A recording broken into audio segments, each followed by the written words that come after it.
میں نے گائے پالی تھی نا, بزنس کی نیت سے نہیں پالی تھی, گھر کی گائے تھی, لیکن گھر میں اتنا دودھ تو میں استعمال نہیں کر سکتا تھا, 4-5 کلو گھر میں چلا جاتا, باقی ہم نے کہا چلو محلے والوں کو بیچ دو, بغیر پروفٹ کے بیچ رہا تھا میں, کوئی پروفٹ نہیں رکھے. اس میں شکایتیں آ رہی ہیں, حضرت آج کا دودھ تو بالکل سفید سفید تھا, حضرت آج کا دودھ میں تو پیلا پن بہت آ رہا ہے, حضرت اس دن ہم نے دودھ کو بوائل کیا تو اتنی موٹی ملائی تھی, آج دودھ کو بوائل کیا تو ملائی ہے نہیں. بیٹھ کے وضاحتیں ہی دیتے رہو بھائی, گائے اپنی مرضی سے دودھ دیتی ہے, کمپنی کی مرضی سے دودھ نہیں دیتی. کبھی گرمی زیادہ ہوگی, اس نے کم کھایا ہے, یا کبھی ایسی گھاس کھا لی اس میں فیٹ کم بنا ہے تو کم ملائی ہوگی. کبھی آرگینک چیزیں اسٹیبل نہیں رہتی, ایک جیسی کبھی بھی نہیں رہتی, یہی اس کے خالص ہونے کی علامت ہے. جی تو مفتی صاحب کو سنا آپ نے, ان کی یہ بات حرف با حرف سچ ہے.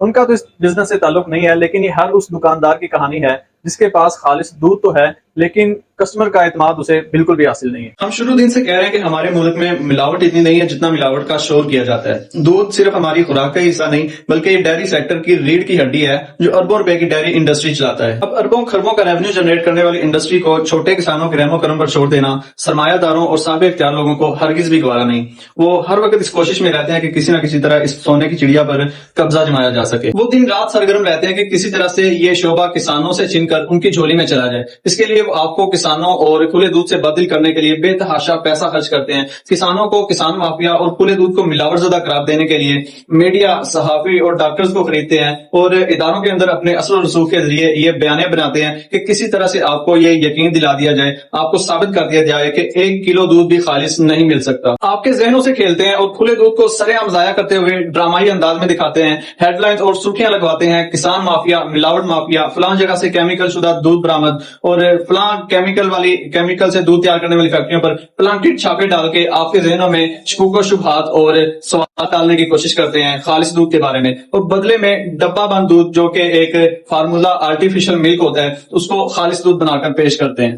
اب تک وہ آپ کو خالص دودھ سے بادل کرنے میں کافی حد تک کامیاب ہو بھی چکے ہیں. جیسا کہ مفتی صاحب نے بھی کہا کہ آپ لوگ خالص دودھ پر ہی سوالات اٹھانے لگے ہیں. تو ہم ہرگز یہ نہیں کہتے کہ سب دودھ کے گدولے ہیں اور ملاوٹ نہیں کرتے, لیکن ایسا بھی نہیں ہے کہ دودھ جیسی خدا کی قدرت کو انسان بنانے ہی لگ جائے اور پکڑا بھی نہ جائے, نہ اس کے ذائقے سے نہ ہی اس کے بیہیویئر سے.